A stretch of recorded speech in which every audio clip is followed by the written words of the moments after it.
Hi, welcome everyone. Thank you so much for joining Startup Impact Summit 2020 virtual event. Today, we're super excited to have three aspiring moderators and entrepreneurs joining us as Growth Impact Stage. Without further ado, I would like to hand over the stage to our moderator, Louisa, to kickstart the sections. Please give round of applause. Hi, everyone.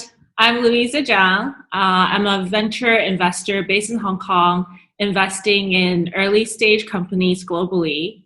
And thank you for, welcome to the panel where we're going to talk about a very difficult but necessary topic that almost all startups need to consider at some point, which is pivots. And today joining me remotely is the founder of Greenhouse, Andrew, and also his COO, Victor. Welcome, guys. Thank you for joining us. Thanks for having us. Hello, thank you. And you can call me Drew. Drew, okay, sounds good. Thanks, Louisa. So before we get into Greenhouse, I want to maybe spend a bit of time talking about each of your very unique backgrounds. Starting with you, Drew. I know you spent almost a decade of your career working at LinkedIn, and going from that to starting Greenhouse. What did that take, and when did you decide to pull the trigger? Yeah. Okay. Thanks. There's a lot that I can share there. I'll try to keep it brief. So I'm from Los Angeles, California originally, and I spent about 15 years in digital media and marketing. I was really lucky. My first job out of school was a startup. Actually, every job I ever had was a startup. And thankfully, LinkedIn was a really interesting, exciting kind of rocket ship experience that we don't all get. But I relocated from Los Angeles here to Singapore in 2012 to kind of kick off our operations here in Southeast Asia with a small tiger team. Mm-hmm. And in my time here, I went back to school. My wife and I did an EMBA at NUS and UCLA. And while we were in school there, we had a baby. We got pregnant. Came out, had a baby, and that was a real impetus in my life. I had the sudden desire to prioritize time with family. Crazy, what a novelty. And the idea there was, if I was going to spend time away from my family, it should be for something that is really important to me, and that I have a material play in. So we both resigned from our posts. I was at LinkedIn, she was at Adobe. We moved to Bali for a while and took some time off and did the family thing, the villa lifestyle. And sometimes when you do these things, really good things happen. I was enamored with the world of co-work back then. We were at UCLA in 2016 in the summertime in Los Angeles at a co-working event. It was actually a university event at a co-working space, which was this really cool, redeveloped movie studio. And we came back to Asia thinking, gosh, there's something really cool there. I wonder what we can be part of in Southeast Asia. And we put together a plan for a co-working space really focused on wellness and productivity in fast growth markets. We did a seed round. We raised some money. Our lead investor was in Indonesia. So we opened a space in Jakarta. And that's kind of how Greenhouse really started. Victor was our first hire in the entire company. And at the time he was the general manager of the space, and then became the GM for Indonesia and is now COO.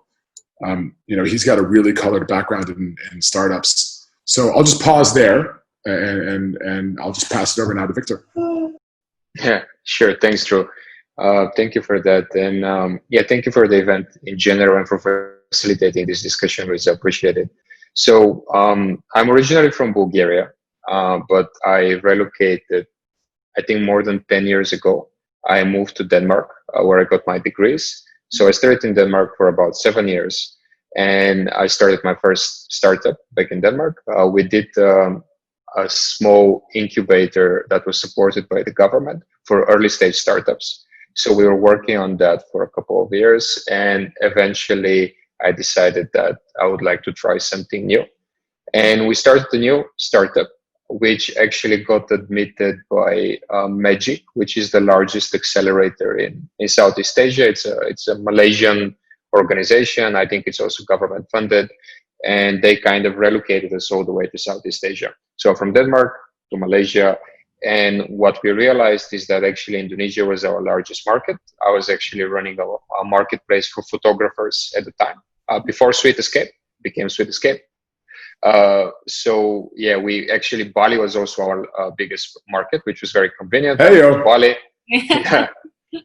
So Bali was great. I spent about half a year in Bali, and at about that time, I realized that the kind of lifestyle startup that we were running is not necessarily my calling. It was a bit too chill, and Bali is very chill and a great place to be on a holiday, but I just felt it wasn't that great fit. And at about that time, I moved to Jakarta, and I met the whole, most of the investors behind Greenhouse, and Drew, and the other co-founder, Viktor, and they kind of convinced me to stay. And because I wasn't sure whether I want to stay in Southeast Asia, but ever since then I've been with the company, and currently I'm based in Jakarta. Awesome. And for you, moving from Europe into Southeast Asia, I guess what drew you to the region in the first place, and has it turned out to be all that you've imagined? Yeah, I think, especially Denmark is a very developed and stable country. It's like typically people would go home at about 4 p.m. And even most, that sounds amazing. Yeah, and many companies, I still have friends that work in Denmark where actually the work week is only 4 days, not 5 days. So it's a kind of environment which is great if you want to build a family and focus on that. But if you're younger and a bit, more towards focused on startups, I guess it's not the best fit. Versus, Southeast Asia being extremely dynamic. So many things are happening. It just the economy grows much faster, and you really can sense it. Every time I go on a holiday back to Europe, when I'm back, there's going to be a new building next to my apartment building, right? It's just so fast how things move, and I really like that. And I think while the culture is incredibly different, I think it's really interesting to be here right now and experience all this growth. Yeah, I agree with all that. I also really enjoy. I think I put on about 8 kg in my first 6 months living here. 8 kg, living in Singapore. I got fried wontons everywhere and noodles, and it's too much. I can't handle it. I got laksa, I got bak kut teh. It's all too good. That's wonderful. And Drew, you talked a little bit about how the idea of Greenhouse germinated in the first place. And I know, since you guys founded the company to where you guys are today, you kind of went through this journey where you rethought about the proposition and whatnot. Can you maybe talk a little bit to us about, maybe a quick description of what you are now, and how did you think about that transition? Yeah, I'll share with you kind of the entire journey, right? So when we launched the co-working business, we did it with an intention of taking a stab at easing the pain of market entry and mobility across Southeast Asia, because it's very hard. It's very hard to open new companies and to mobilize across the region. We just didn't know what our play was. So we spent 2018, really operating the co-working space, filling it out. Yeah. And in 2019, little by little, we were listening to our customers. They were coming into Greenhouse, into Jakarta, into Indonesia from another market like Australia or Hong Kong or Canada, and they just needed help sourcing services.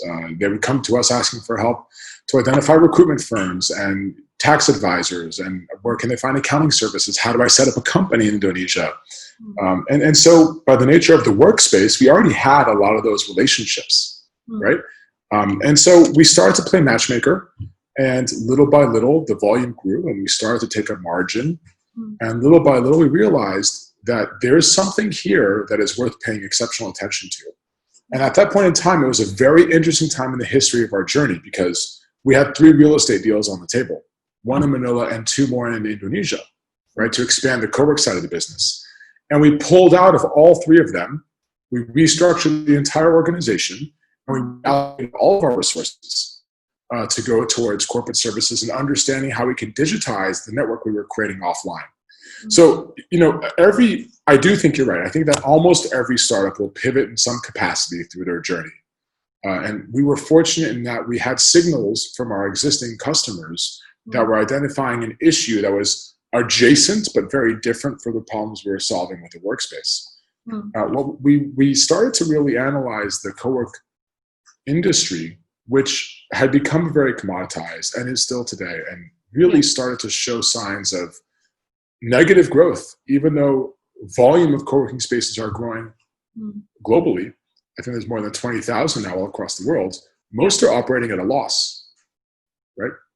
So we started to really look at the numbers. What's the possibility if we spend this money in launching these spaces versus what if we actually take the offline network we're creating now, digitize it in a marketplace environment, and what does that look like? So we did a lot of research in understanding marketplace models. What kind of margins can we take?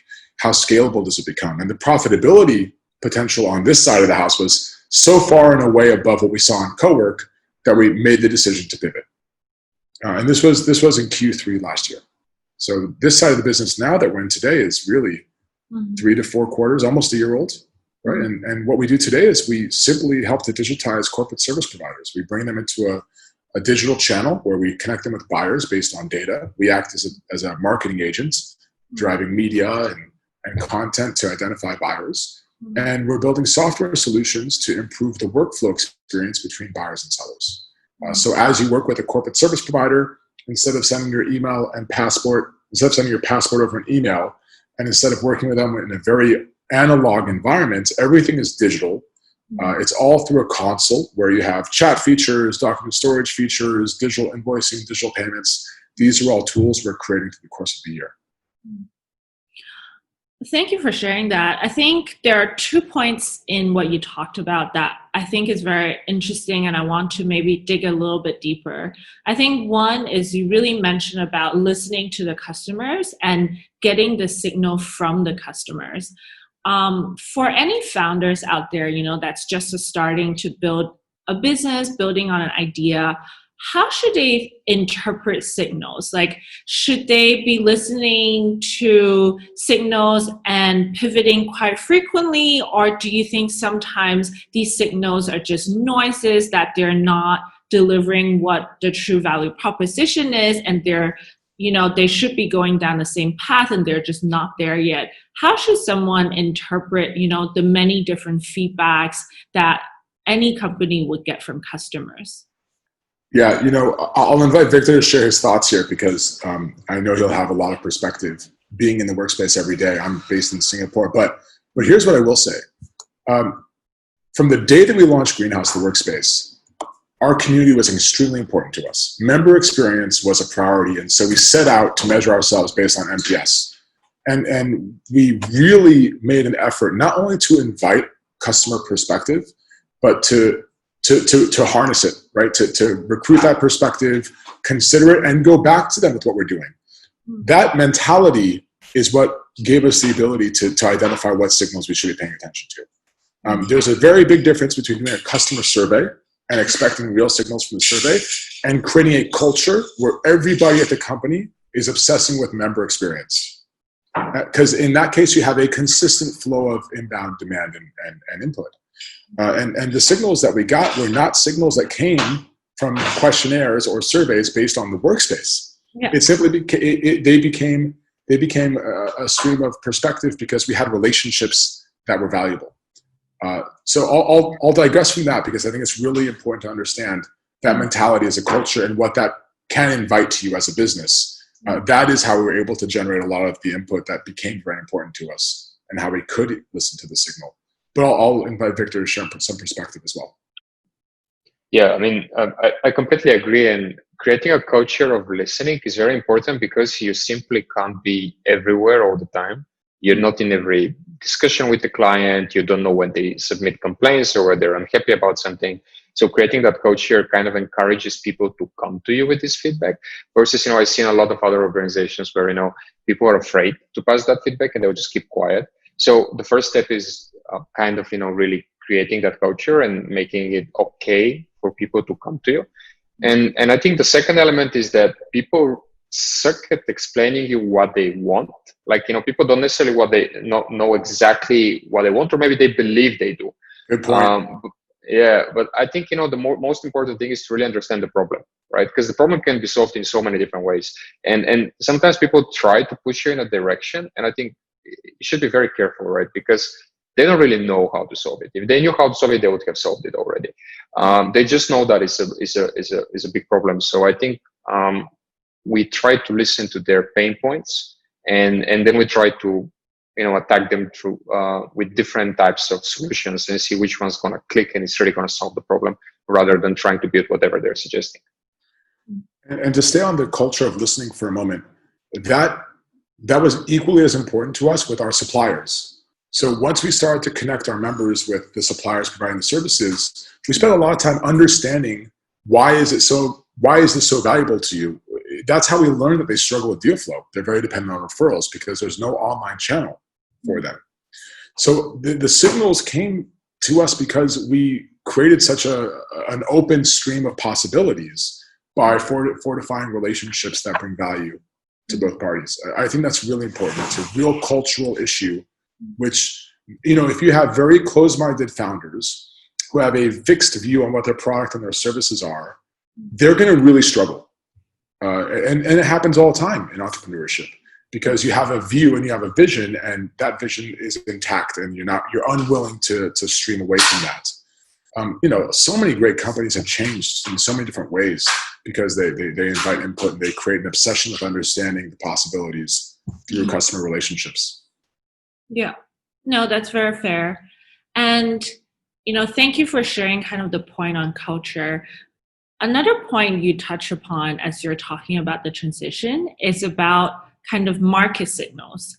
How, the idea of co-working space, it became very commoditized. And I'm sure, between when you started to when you decided to pivot, the whole idea of people looking up to WeWork and how WeWork have played out in this whole co-working space probably played an impact to, how the market perceive co-working as well. So when a company is facing, I guess, this more external changes in the overall market, how should they then pay attention to those signals?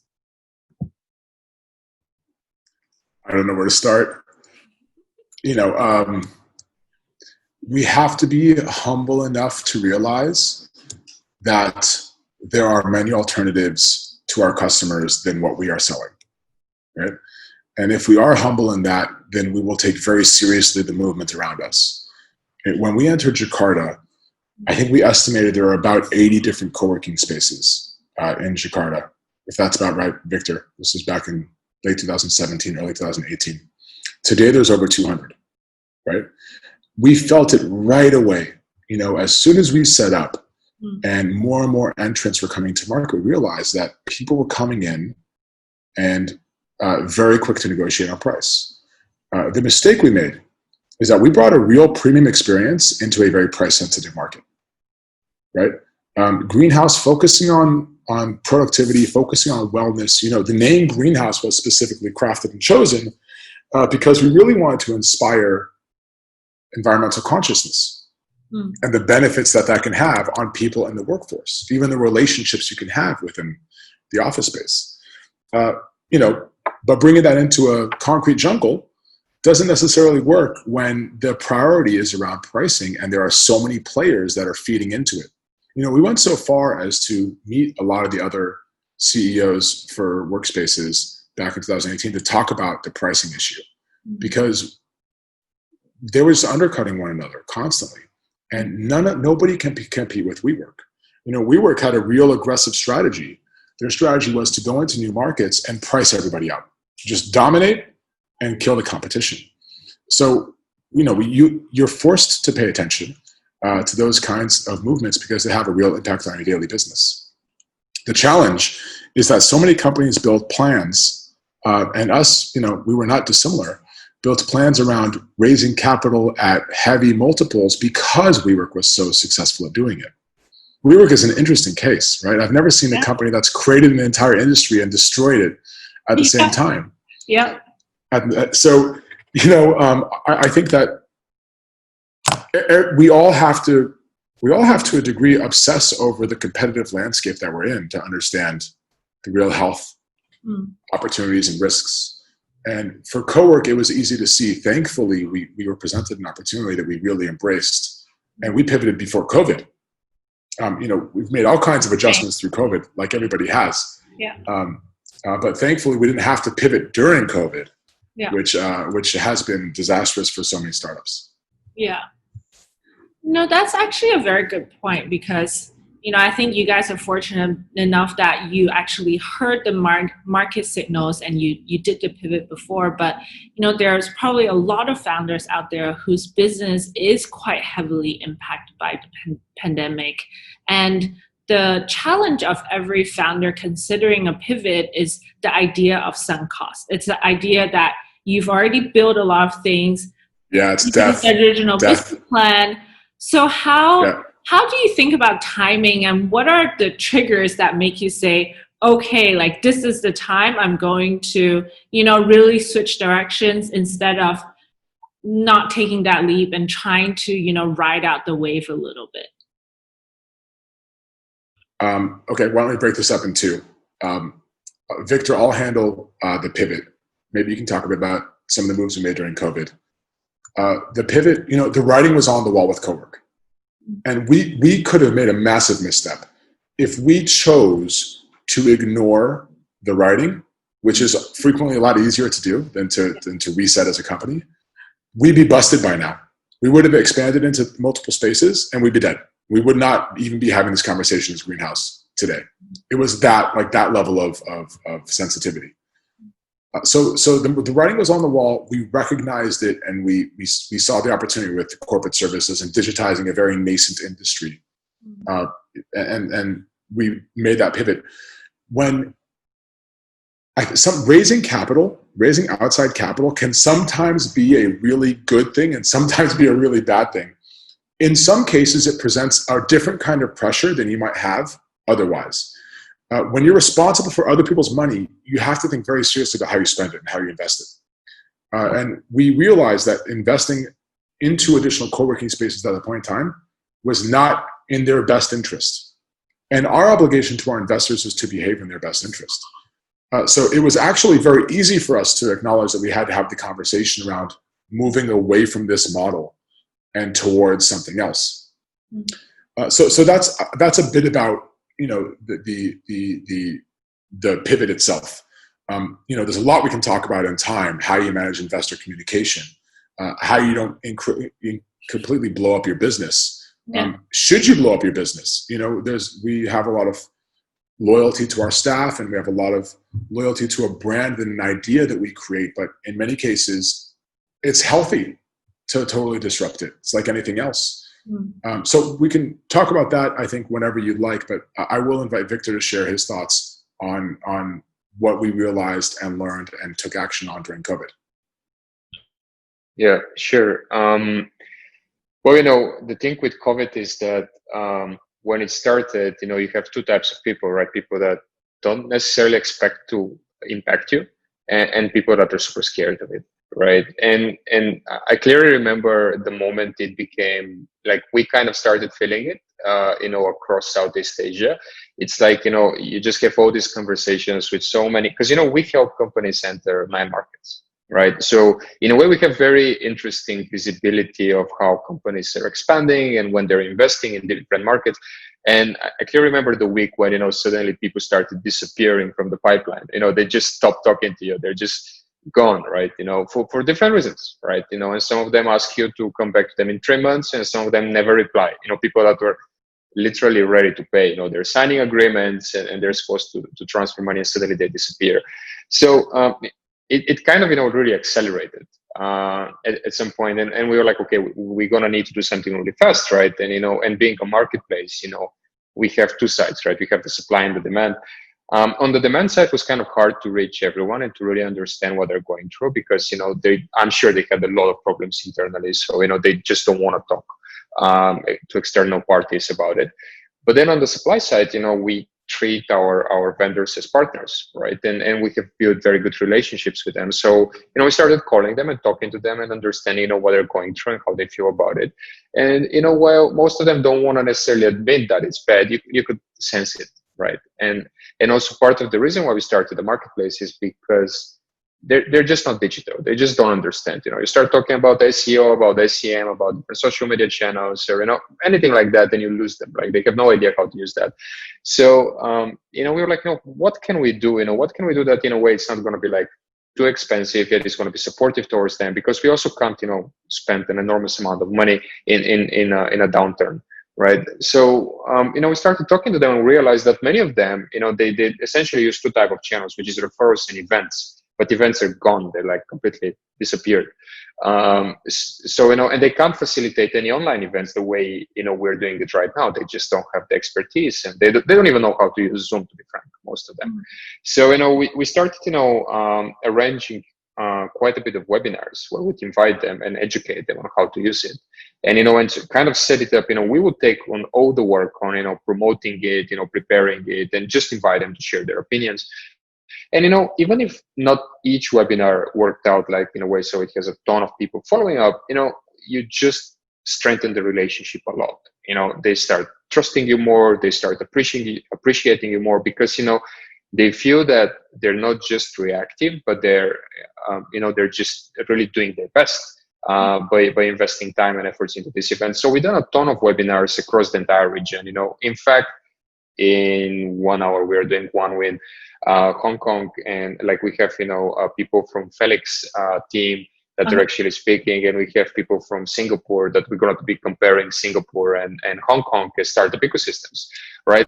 So we do that all the time, right? And invite different partners to share their opinion. And I think, kickstarting these webinars, educating our vendors, showing them how to do it, giving them the necessary tools and exposure was really crucial to develop really good relationships. And these relationships start paying back big time because, they start sharing more. They start advising us much more, to the extent that even though, they're not necessarily investors, they act like investors and advisors. They would call us and provide feedback on our platform and on new features that we can raise, not only from their perspective, but from as a third party perspective, just trying, to push us in the right direction. And that's, the result of investing in these relationships and really helping them in times when no one else wanted to help them. I think that all those efforts, it's a result of realizing we have to find new ways to maintain relevance and to create value when the landscape changes. We're not the first to take webinars as a strategy, but in effect, we've actually driven as many leads for the demand and supply side as we had in Q1 without any marketing spend. Q1 was all SEM, SEO content, largely search driven, and Q2, the majority of our demand is coming from these collaborations with suppliers in the market. So it creates a ton of value for everybody, and it's got real top line impact for us. There's one more thing I'll mention on COVID, which is I think that entrepreneurs that are really navigating well are sensing the urgency and finding the urgency and new ways to generate revenue. Right? Maybe previously you were selling widgets. It doesn't mean you can keep selling widgets and only depend on widget revenue. Now you got to find new ways to drive revenue for the business.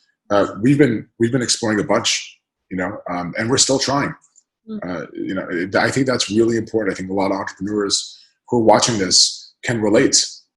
Creating value and maintaining a relationship with your customers and for us, our suppliers as well, is very important. And finding new ways to tune that to generate new ways of value is very valuable to you as a business. But we still need to find ways to generate revenue. And I don't think we're going to bounce back from this thing in Q3 or Q4. I think we're still going to see maybe even a bigger dip in Q3 than we saw in Q2. And that's an obligation we all have, which is to find ways to be creative in identifying how we can continue to monetize our businesses, even in new ways if we have to. And again, that's not necessarily pivoting, but it's maintaining agility and humility and understanding that we've got to flex. We got to flex with the time. Yeah, I can't agree more. I think, when the pandemic first started, most people were thinking about, okay, how do I cut costs so I can, focus on product. So when the market rebounds, we're ready. But now I think that conversation has really shifted because that's trouble. The reality is we don't know when it will end. So instead of, kind of laying low, you really need to almost be even more proactive and be more agile in this time to think about creative ways.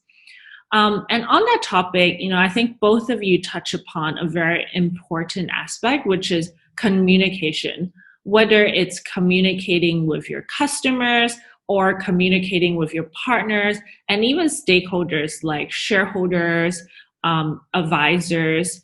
When you're going through a change in business model, how do you advise people to best communicate? Because a lot of times these are not easy conversations to have.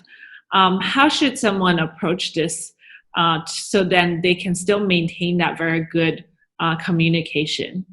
You know what? I want to hear Victor's perspective on this. It's one thing. I know how I think it went. I love to hear Victor on this. Yeah. So the thing is, pivots in the digital world. I'm not saying pivot is always hard, but when you have a real estate and you pivot to a digital solution, people just remember you as a real estate business. And sometimes you would be talking to people and you would be explaining the new narrative and how the business is changing and why is it changing, and they would listen and nod, and they would be like, "You're a co-working space."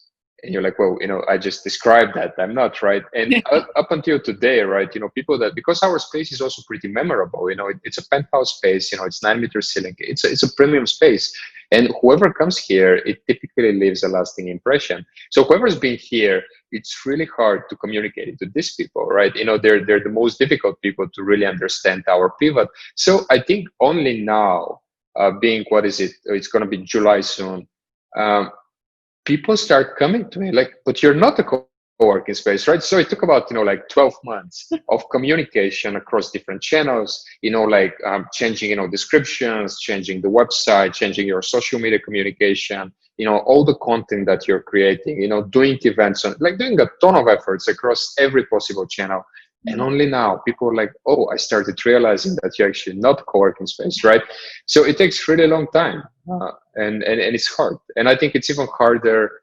In a way, it's harder for people, for some of our employees, because they're here and some of them have responsibilities around the co-working space. So, explaining to them why the business is changing and how is it changing is tricky. So we do a lot of, all hands where we continuously reinforce that message. And I think Drew is very good at this, constantly driving the narrative of what caused that and where we are going. I think that's very important.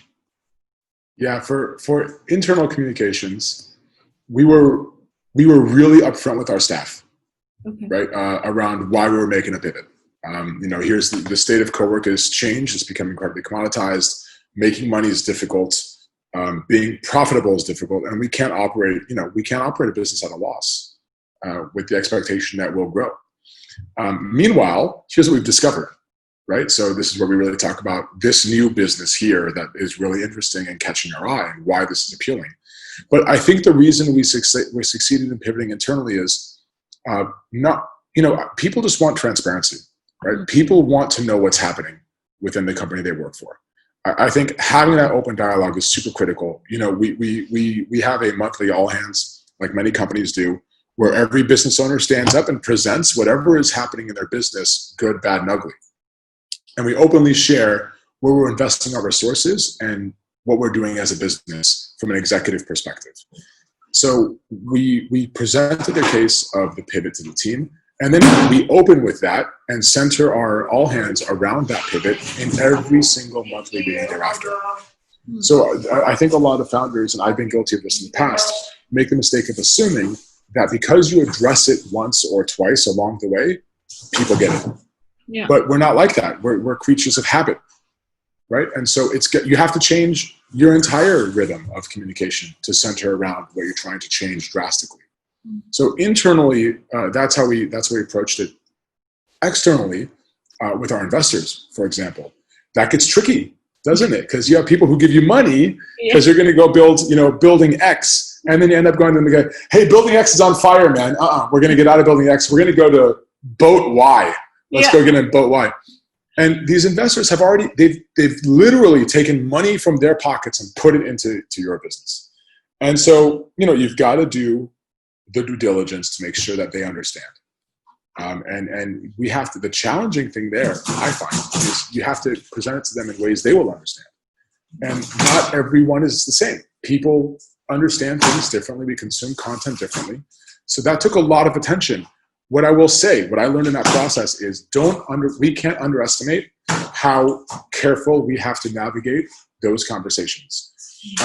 If you're an investor, actually, I know a lot of people like this. If you're an entrepreneur and investors have given money, they think that they can do a webinar and just communicate the change, or an email and communicate change. You got to have individual conversations, go to their house, sit down with everyone. So that, I'm serious, so they understand what's happening here, because you're transforming. It's like getting married to somebody who all of a sudden becomes a frog, right? Okay, maybe the frog is good for me. I don't know why. So why am I interested in you as a frog? And that mentality, I think, really goes a long way in expressing why it's so important to the investors and making sure they're still on board with you. Because many of our investors are not just investing in us for our business, they're also investing in us because of our abilities and our vision. No, thank you so much for saying that, because I've definitely been on the receiving end of an email blast or a webinar to say, hey, we've completely shifted to doing something else. Yeah, it's crazy. Like, welcome to the journey. And you're like, that was not really what I signed up for. Yeah. So, really appreciate that. And I cannot agree more. Like, communication leads to good relationship. And most of the time, those people have backed you. They trust you. It's just a matter of paying respect and making sure everyone is aligned. Yeah, I think that's really, just again, I just want to stress this, because, look, you're on a VC group, right? And I've been an angel investor, and I have received those emails. It's incredibly off-putting. It's impersonal. It just shows that I don't matter. And, I'm along for the ride, that's not what we want. We want our investors to be fully invested, not just monetarily, but they need to be thinking about our business. They want to help our business, right? This is critical for anybody that's trying to manage a pivot. Awesome. I want to shift a little bit to talk about, Greenhouse and your ambition in Southeast Asia, because I still find, the idea and the region to be very fascinating. And I think for most people, Southeast Asia is this massive opportunity, but it really comes with its own sets of challenges. You're tackling, I think you mentioned 9 different countries, where every market is very different with its own characteristics. How do you think about building a truly kind of cross-market Southeast Asia company from day one? Yikes. Tough question. Start small, right? Okay. So we started with Indonesia, trying to understand Indonesia, building relationships in the market. Understanding the nuances and the complexities that market presents to domestic and foreign-based entrepreneurs. Really spending time with our customers and our suppliers to understand their issues and their challenges in the market. The challenges in entering Indonesia technically are very different than the challenges in entering Vietnam or Hong Kong. Right? Hong Kong and Singapore are very easy, comparatively speaking. But the business culture in each market is different. And these are relationship-centric markets, right? I think I would say all of them in Southeast Asia, much more than you have in North America or in Europe or in Australia. People do business based on relationships here. So for us, starting small was really important. To understand the market that we were in was important. We've made mistakes in prioritizing markets and expansion that we probably should not have done because of ease. A relationship here or there, it makes it easier to focus on, okay, I'm going to go to the Philippines now, instead of maybe the Thailand where there's a bigger need. So I would say being very well researched is a very important secondary focus to knowing the market, spending time in the market and building relationships in the market, because they are all nuanced. Again, I'll keep talking about relationships and understanding our customers, because that has been such an important part of how we realize we can scale across Southeast Asia relatively quickly with a technology solution that isn't too customized by market. Right? We just have to understand the nuances of each market and what that means for the experience on the platform. Victor, you want to add anything? Just a bit. I think a lot of people, when you're building a tech company, you always have this idea that you're gonna need to make it very efficient and scalable, and whatever you build is gonna work everywhere. But I think there is a lot of value in doing things that don't scale, and because like even today, we would sometimes do a ton of things, without any technology. We would get the client through a referral or through some of our online channels, and then we would literally call someone in Vietnam and we would ask them, okay, can you take this case? Have you done this before? Then we would sit in the meeting with them, and it takes a lot of time and it's not super scalable. But the insights that you get by just observing what the communication, there've been times where even though we were just observers in the meeting, I would interfere and I would just take full control because I just feel how the vendor is losing the client, right? And just because I was there, I was able to say, look, the terminology you're using is very foreign. They don't understand what you're saying. Can you try to simplify it? Can you try to explain this compliance in an easier way? So, doing these things that don't scale are very, very important because every market is, as you mentioned yourself, is different. And you're going to need to understand that. But the only way to understand that is to talk to clients, talk to vendors, be in these discussions, always, observing, taking notes and improving whatever technology you're building in the long run. Okay, thank you for that. And then moving a little bit onto business model. I think for you guys, you've stated, this is online, this is a marketplace. And I think one of the challenges a lot of Southeast Asian startups, especially in the marketplace business, find is how to actually price your service in a way that allows you to scale, but also where one day you will generate real revenue and real profit from building this platform. Especially, Victor, you talked about there's a lot of hands-on relationship that needs to be built with the platform. How do you think about, pricing your service in the greater context of this platform?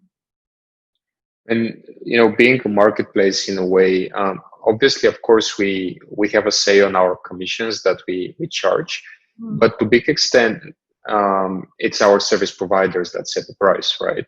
And they have been operating in this part of the world for a very long time, and they have pretty good understanding of what works and what doesn't work. So it's a lot about understanding them well enough so you know how much you can push, right? And having good relationships really allow you they give us just so much insights into their business and what are the costs of their business and how they operate and how a smaller vendor that we have in Philippines is different than some of our global vendors. And and how you can structure that. So I think really developing these relationships and listening and understanding, and then gradually as you feel that you're delivering more value and as you feel that they're very appreciative, because sometimes you start getting these calls where some of your partners call you to tell you how grateful they are. Well, that's a good sign, right? When you have several good signs like that, perhaps it's the right time to actually increase commission structures to just ask for a bit more, right? And also, of course, constantly comparing to what's happening around the world and what's reasonable. Because when you start having these kind of discussions, no matter how much they like you, they're going to question why you're doing it. So having a sense of how much other marketplaces are charging in similar yet different fields, and why and how that has changed throughout the years, helps you to build a really compelling case, and they just agree with you over time. But yeah, it takes a while, and we started with a very low commission, and over time, as we developed the relationship, as people trusted us, and we started bringing a lot more business. We started growing that, and then again listening to. Just always paying attention to when they're not comfortable with that, and acting on that very fast to make sure that you don't lose valuable relationships. Drew, do you want to? I spoke mainly around the marketplace and how we have gradually been increasing the commission. As we learn more about the region. Do you want to add anything around our SaaS solution, perhaps? Yeah, sure. So when we were looking at pricing and how to price the SaaS solution, we spent some time reviewing, similar platforms. And sometimes you don't have an exact competitor, but, you can still draw comparables.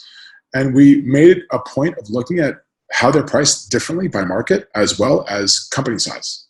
And what we ended up doing was carving out tiers that had segmentations. For example, on the supply side, when we have corporate service providers utilizing software, the way we want to price is based on portfolio size, right? And someone who's managing 20 accounts shouldn't be paying nearly as much as someone who's managing 2,000 accounts.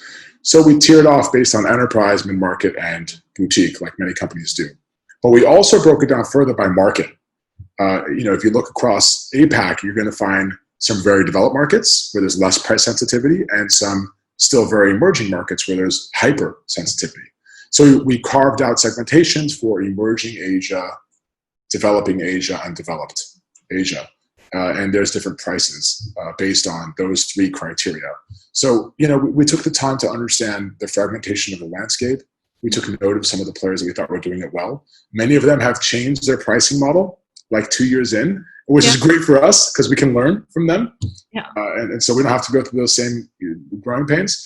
I will also say there's a lot of value in talking to your pseudo competitors. Because, these guys are going through the same thing. If there are mutual synergies, that's great. You don't have to, open your respective kimonos. You can just understand, where you're working in the same space and where you're not. And frequently, information will just come to you that will benefit you at the stage of making early decisions and learning from other people and not falling into the same traps they did. So I think that's going to work for us in our SaaS pricing. Awesome. Thank you for that. And I guess as we're closing the end of our session, any last advice for, entrepreneurs or just anyone who's looking to start a company in the region? Don't have babies. No, I'm kidding. I'm kidding. I got a toddler and a newborn that's like 3 weeks away. And the so baby is how you got to a greenhouse. Yeah, right. I have 3 babies. I don't know. That's a tricky question. That's a really hard one to answer. So advice for anyone starting a business in Southeast Asia, know the market, right? Like know the landscape. This is not, it's a very unique place in the world. And that's part of what makes it special. It's also part of what makes it very challenging. You have amazing companies that have been, like Uber failed going into China. They had to pull out, right? Yeah. There's tons of examples of companies that don't make it here. And so I think really understanding the dynamics of each market and, why you're appealed, why you're drawn to it, why you're drawn to that business in that market and what the scalability really is. I think are important. If you're trying entrepreneurship for the first time and you've never done it before, make sure you have a partner, a la Viktor, who's done it before, because you're battle tested to a degree, and even if you failed in your prior endeavors, having had the experience itself is incredibly valuable. So really, really focusing on that. I think knowing who you are as a culture is really critical. Because that lends how you recruit and how you develop talent, and that can be very challenging in these markets, right? There are all kinds of advantages to these markets because you have a wealth of culture, and you have pricing appeal in certain markets. At the same time, understanding how to promote your services to find people who genuinely want to work for you as a company can be challenging. And there's, everyone who recruits in Southeast Asia can attest to the volume here. Viktor, how many hires do we make for every 1,000 applicants? In best case scenario, 3 people. Crazy. That is insane. How do you wade through 1,000 applicants, right? Without wasting all of your time. So I really believe that understanding who you are as a culture, who you want to appeal to, how to recruit them, how to interview them effectively, and how to onboard them is more important here than anywhere else, at least that I've worked. And we've made a lot of mistakes in that regard as well. And we've learned along the way. So I would focus on some of those aspects. Thank you. Yeah. Any last words from you, Viktor? Again, people constantly ask us this, how they can be successful in this part of the world. And it's just such a hard question because, just these markets are so different. I mean, there's definitely similarities, but I think if there is, one thing that always works across these markets is really getting to know people on the ground and learning from them, and also kind of building your network. I think a lot of people, even though they're convinced they want to do business here, they're not investing enough in getting to know people before that, because just it's so valuable. I mean, pre-COVID world, going to events, meeting people, networking, and post-COVID world, even on social media, right? Engaging with the right people and just building this relationship online, it opens so many doors, and I see it all the time.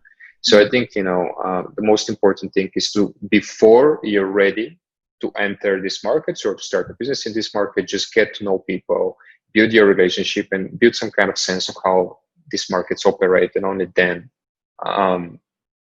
kind of like expand there or open a business. Okay, thank you. And use Greenhouse when you need to do it. Yes, exactly. That's the number one advice. Use Greenhouse when you need to do it. All right, thank you guys so much. I think we're about to run out of time. Before we wrap up, is there any way that our audience can reach you if they have any further questions? Yeah, definitely. They can always email us at hello@greenhouse.co. And as well, if they want to contact Viktor or I on LinkedIn, I'm happy for that. I'm Drew Calin, DREWCALIN, at Greenhouse, and Viktor is Viktor, VIKTOR, Kyosev, KYOSEV, right? Yeah. Kyosev. I got the spelling right. On LinkedIn, we're both super active, and we're happy to talk to anybody who wants to talk. Awesome. Thank you so much for your time. And for anyone Thank you, Louisa, who wants to reach out as well, feel free to reach out to me on LinkedIn. And it's great speaking with you guys today. Thanks for having us, and thank you for Felix and the team for putting this on. Really enjoyed it.